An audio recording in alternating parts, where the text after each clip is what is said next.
안녕하세요. 사랑하는 성도님, 벌써 7월이 되었습니다. 오늘 7월의 첫날 초하루입니다. 우리의 삶이 주님의 은혜 안에서 7월 한 달도 큰 사랑과 또 말씀의 은혜와 능력으로 승리하는 그런 복된 한 달이 되기를 주님의 이름으로 축복합니다. 우리 한 달을 주님께 맡기고 의지하면서 오늘 또 기도하는 마음으로 우리 묵상을 나누도록 하겠습니다. 부활의 주님이 우리와 함께 하십니다. 우리와 함께 하시는 주님을 찬양합니다. 내 영혼이 주님을 찬양하며 기뻐합니다. 내 영혼이 주님을 찬양합니다. 기도하겠습니다. 사랑과 은혜의 주님, 주님의 은혜로 또 7월을 맞이하였습니다. 참으로 코로나로 인해 많이 힘들었던 시간들이 이제는 지나가고 또 우리 일상이 많이 회복이 되고 또 교회의 예배와 또 사역도 많이 회복이 되며 우리의 삶이 정상의 삶을 되찾아가게 하여 주시는 은혜 감사드립니다. 하지만 우리의 삶 또 이 사회의 모든 것으로 인해 매우 위기의 상황을 맞이하고 있습니다.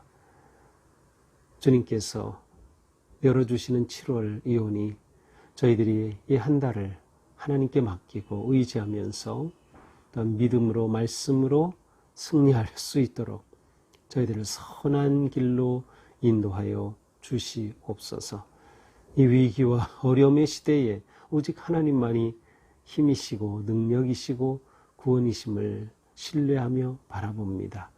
우리 모두에게 주시는 은혜가 7월 한 달 동안 넘치게 하여 주시고 또 우리가 삶이 처한 그 고통과 위기와 질병과 어려움 속에서 저희들이 주님의 손 붙잡고 넉넉히 이겨나갈 수 있도록 잡아주시옵소서. 예수님 이름으로 기도합니다. 아멘. 네, 오늘부터는 히브리서를 보게 됩니다. 히브리서 신약에 있는 말씀인데요. 오늘 히브리서 1장 1절부터 마지막 14절까지 보겠습니다. 옛적의 선지자들을 통하여 여러 부분과 여러 모양으로 우리 조상들에게 말씀하신 하나님이 이 모든 날 마지막에는 아들을 통하여 우리에게 말씀하셨으니 이 아들을 만유의 상속자로 세우시고 또 그로 말미암아 모든 세계를 지으셨느니라. 이는 하나님의 영광의 광채시요 그 본체의 형상이시라.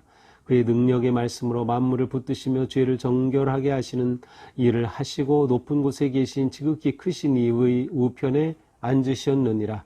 그가 천사보다 훨씬 뛰어남은 그들보다 더욱 아름다운 이름을 기업으로 얻으심이니 하나님께서 어느 때에 천사 중 누구에게 너는 내 아들이라 오늘 내가 너를 낳았다 하셨으며 또다시 나는 그에게 아버지가 되고 그는 내 아들이 되리라 하셨느냐. 또 그가 맏아들을 이끌어 세상에 다시 들어오게 하실 때에 하나님의 모든 천사들은 그에게 경배할지어다 말씀하시며 또 그 천사들에 관하여는 그는 그의 천사들을 바람으로 그의 사역자들을 불꽃으로 삼으시느니라 하셨으되 아들에 관하여는 하나님이여 주의 보좌는 영영하며 주의 나라의 규는 공평한 규이니이다. 주께서 의를 사랑하시고 불법을 미워하셨으니 그러므로 하나님 곧 주의 하나님이 즐거움의 기름을 주께 부어 주를 동류들보다 뛰어나게 하셨도다 하였고 또 주여 태초에 주께서 땅에 기초를 두셨으며 하늘도 주의 손으로 지으신 바라. 그것들은 멸망할 것이나 오직 주는 영존할 것이요 그것들은 다 옷과 같이 낡아지리니 의복처럼 갈아입을 것이요 그것들은 옷과 같이 변할 것이나 주는 여전하여 연대가 다함이 없으리라 하였으나 어느 때에 천사 중 누구에게 내가 내 원수로 내 발등상이 되게 하기까지 너는 내 우편에 앉아 있으라 하셨느냐. 모든 천사들은 섬기는 영으로서 구원받을 상속자들을 위하여 섬기라고 보내심이 아니냐. 아멘. 자, 이제 히브리서 1장을 우리가 읽어보았는데요. 1장 이렇게 시작이 됩니다. 옛적의 선지자들을 통하여 여러 부분과 여러 모양으로 우리 조상들에게 말씀하신 하나님이 이 모든 날 마지막에는 아들을 통하여 우리에게 말씀하셨으니 이 아들을 만유의 상속자로 세우시고 또 그로 말미암아 모든 세계를 지으셨느니라. 자, 1절, 2절을 읽었는데요. 일반적으로 시작하는 그러한 형식이 전혀 없습니다. 우리가 이제 신약 성경에 보면 로마서부터 바로 앞에 있는 빌레몬서까지 이제 사도 바울의 편지죠. 여기에는 자기가 누구인지, 발신자, 그리고 누구에게 편지를 하는지, 수신자, 그리고 편지하면서 하는 문안, 인사, 이러한 것들이 들어와야 되는데 이 히브리서에는 이것이 전혀 없습니다. 자, 그렇다면 이 히브리서는 누가 기록한 것일까요? 대개는 바울이다라고 말하는 분들도 있고, 네, 어떤 분은 바나바다, 또 뭐 아볼로다, 뭐 여러 가지 사람들의 이름을 나름의 근거를 대면서 이 히브리서 저자라고 말합니다. 그러나 엄격히 말하면 히브리서 저자는 누구인지 모른다가 정답일 것 같습니다.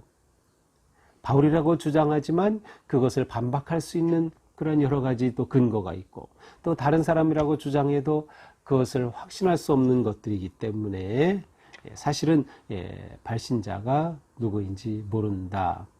또 그럼 누구에게 쓰는 것일까요? 네, 역시 수신자가 없습니다. 따라서 이 히브리서의 대상은 일단 내용을 볼 때 유대인인 그리스도인이다. 이것은 분명합니다. 유대인인 그리스도인. 그런데 유대인인 그리스도인 어디에 사는 사람들일까? 왜냐하면 바울은 편지 쓸 때 어디에 사는 로마에, 갈라디아에, 에베소에 뭐 이렇게 지역이 있었기 때문에 도대체 어디에 사는 유대인 그리스도인일까? 역시 이것도 알 수 없죠. 그러나 대체로 이제 짐작하기는 아마도 로마에 있는 그리스도인이 아닐까 이렇게 보통 생각하고 있습니다.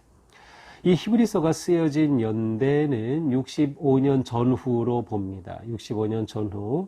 70년은 아니라고 봐요. 왜냐하면 이제 70년이 되면 이스라엘의 그 성전이 다 허물어지고 이스라엘이 완전히 그 멸망하게 되는데, 로마에 완전히 이렇게 망하게 되는데, 바로 이 70년에 그 성전이 무너지고 티투스의 침략으로 인해서 전에 한 성벽에 한 벽만 남아있는 지금의 그 통곡의 벽이라고 불리는 그것만 남기고 다 무너지고 말았어요. 근데 이런 것이 만약에 이후에 기록되었다면 분명히 히브리서에 기록되었어야 할 텐데 그러지 않은 것을 보면 그 전에 대략 65년 전후에 기록되지 않았을까라고 보고 있습니다. 사실 이 히브리서는 편지라기보다는 설교문입니다. 또 이 히브리서의 기자 아니면 저자의 표현을 쓴다면 13장 22절에 가서 보면 내가 이 권면의 말을 한다 이런 표현을 써요. 그러니까 이 히브리서는 권면의 말 내지는 설교문이라고 할 수 있습니다. 히브리서 전체는 대체로 하나의 설명, 어떤 논리, 논지를 딱 말하고 나서 그것에 대한 권고가 주어집니다. 뭐 쉽게 말하면 이론과 실천이라고 할 수 있어요. 그래서 어떤 논리적인 어떤 그 설교가 나오면 그것에 대한 권면, 대개 이 히브리서는 그러므로라고 시작이 되죠. 그래서 이것이 논리와 논지와 권면, 설교, 권면, 설교, 권면 이런 식으로 되어 있다고 볼 수 있어요. 물론 모두가 그렇게 되어 있지는 않아요. 그래서 어디에서는 권면이 쭉쭉쭉 나오다가 또 예수 그리스도에 관한 그러한 논지가 쭉쭉 나오고 또 권면이 나오고 하는 그러한 내용입니다. 그러니까 이제 히브리서 볼 때 우리는 이것이 권면의 내용이다. 아니면 그것을 뒷받침하기 위한 어떤 논리적인 설명의 글이다라고 하는 것을 이렇게 보면은 좀 더 파악하기가 쉽겠죠. 자, 이렇게 해서 이제 1장 오늘 본문을 들여다보게 됩니다. 옛적의 선지자들을 통하여. 자, 여기서 옛적은 바로 이스라엘의 모든 역사, 또 더 크게 본다면 인류 역사라고도 할 수 있겠지만 예수 그리스도의 태어나심을 중심으로 그 이전 시대를 말합니다. 그 이전 시대. 자, 그러면 그 이후 시대는 뭐라고 표현합니까?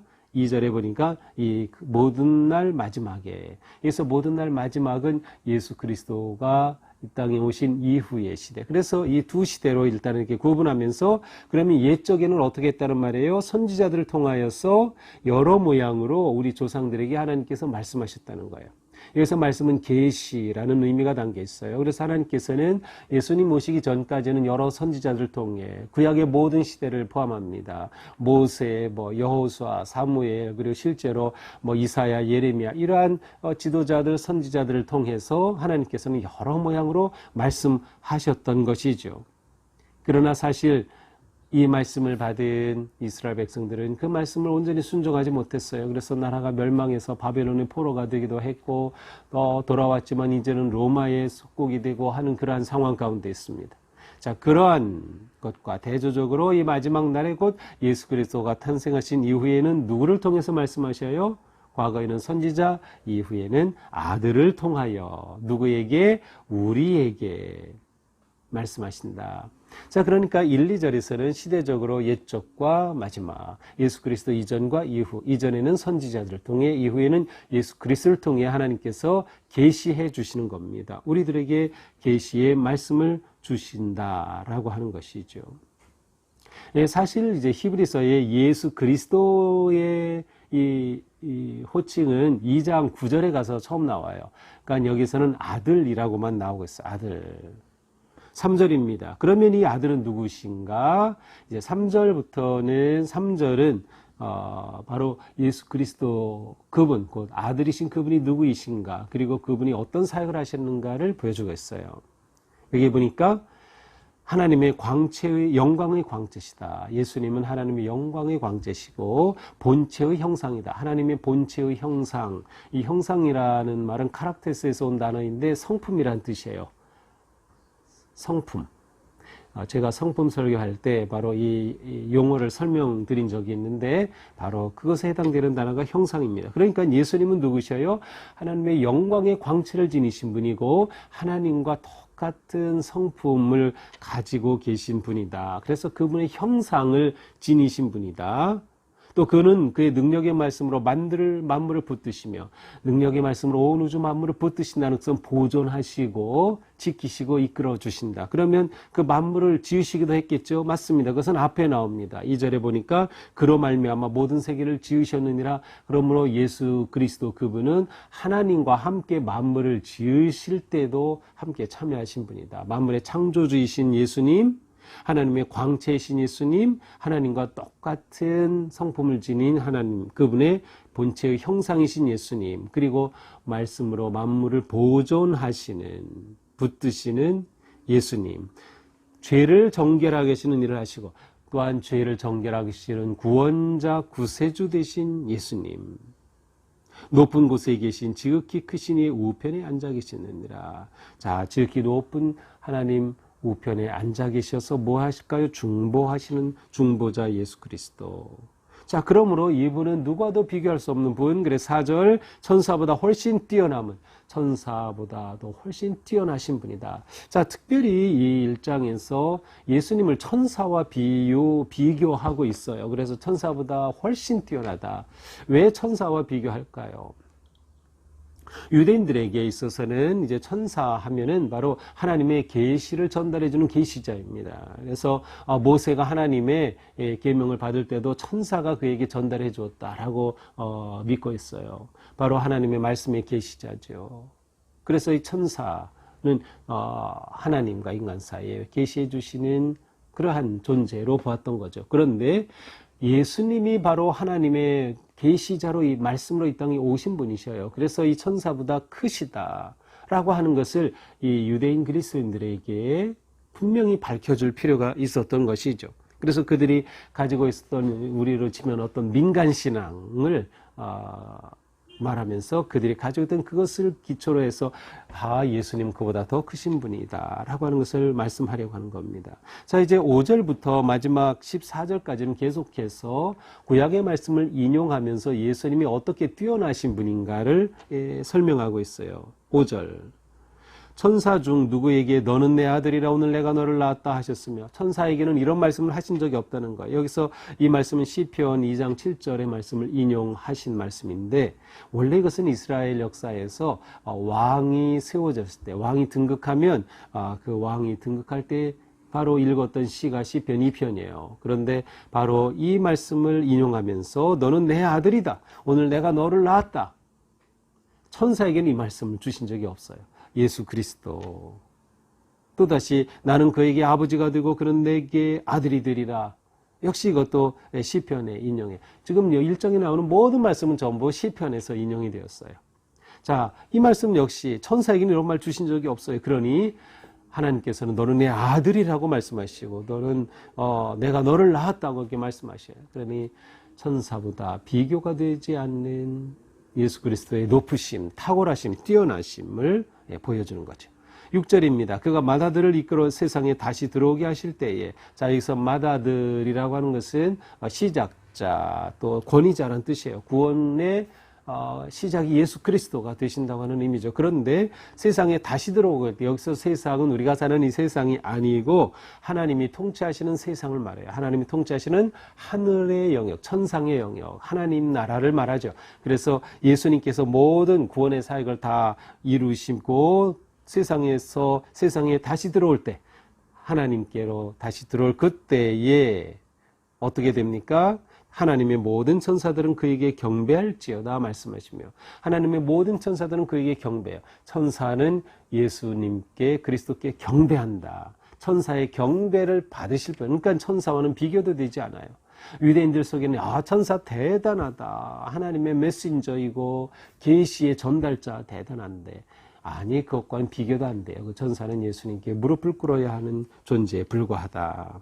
7절, 또 천사들에 관하여는 그는 그의 천사들을 바람으로 그의 사역자들을 불꽃으로 삼으시느니라. 원래 이 말씀은 이제 창조적인 권능의 아버지 하나님을 높이기 위한 표현이었는데, 여기서는 예수 그리스도를 높이기 위한 표현으로 인용이 되고 있어요. 예수님께는 천사들을 바람으로 그 사역자들을 불꽃으로 삼으실 그러한 권능의 주님이시라고 하는 거죠. 천사는 예수님 앞에 단지 하나의 사역자에 불과한 것입니다. 8절, 아들에 관하여는 또 어떻게 됐어요? 하나님이여 주의 보좌는 영영하며 주의 나라의 규는 공평한 균이이다. 주께서 그 일을 사랑하고 불법을 미워하셨으니 그러므로 하나님과 주 하나님이 즐거움의 기름을 주께 부어 주를 동료들보다 뛰어나게 하셨도다. 하나님께서 아들 예수님은 훨씬 비교도 안 된 뛰어난 분으로 세우셨다라고 하는 거죠. 10절, 또 시편의 말씀을 인용합니다. 주여 대초에 주께서 땅에 기초를 두었으며 하늘의 손도 주의 손으로 지으신 바라. 그것들은 다 멸망할 것이야. 그러나 오직 주는 영존할 것이다.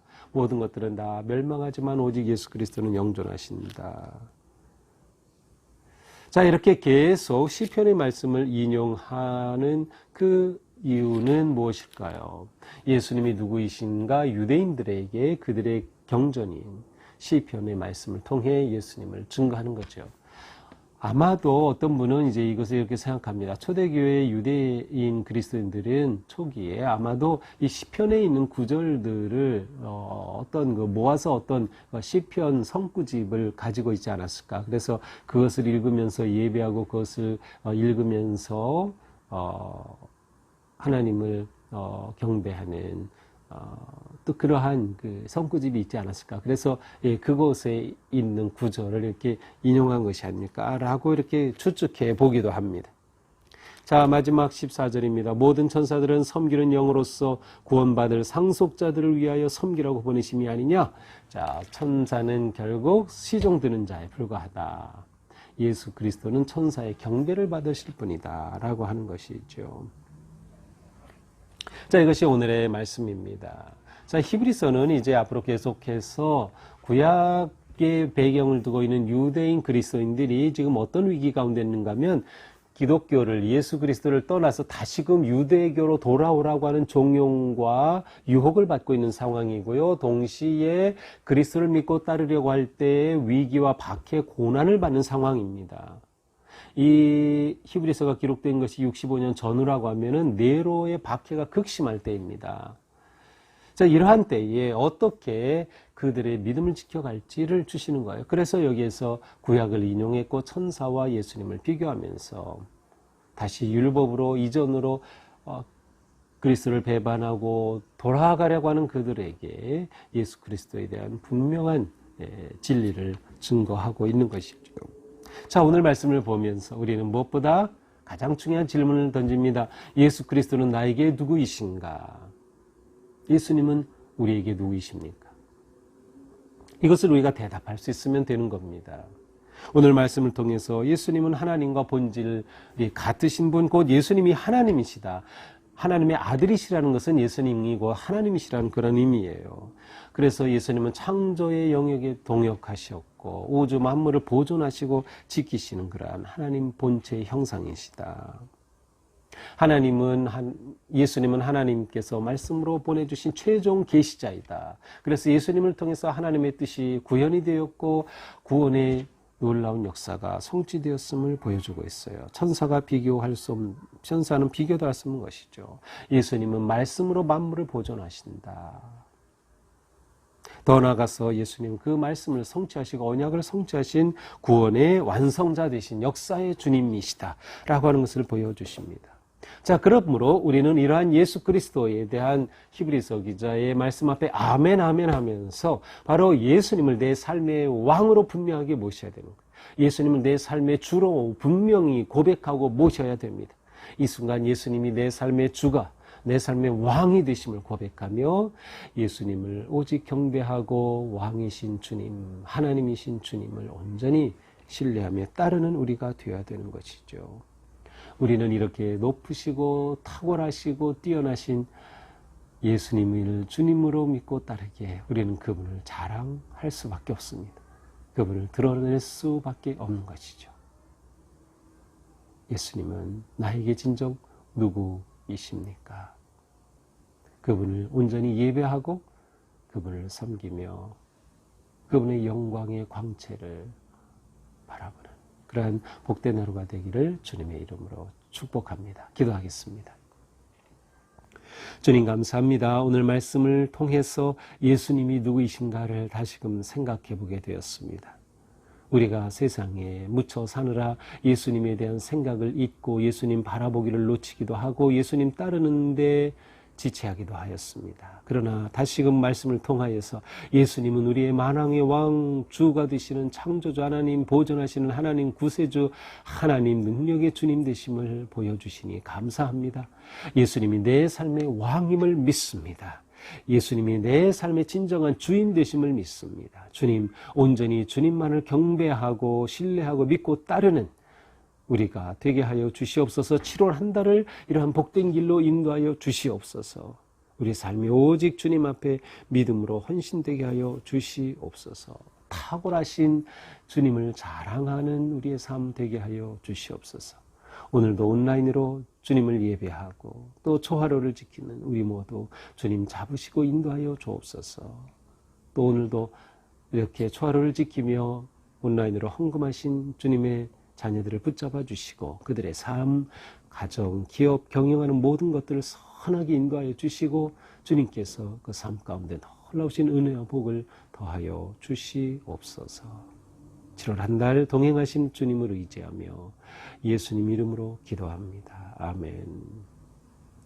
네, 오늘도 주님의 은혜 안에서 우리 삶이 거룩하고 또 아름답고 행복하기를 또 주님의 이름을 높이는 그러한 예배의 삶 되기를 축복합니다. 사랑합니다.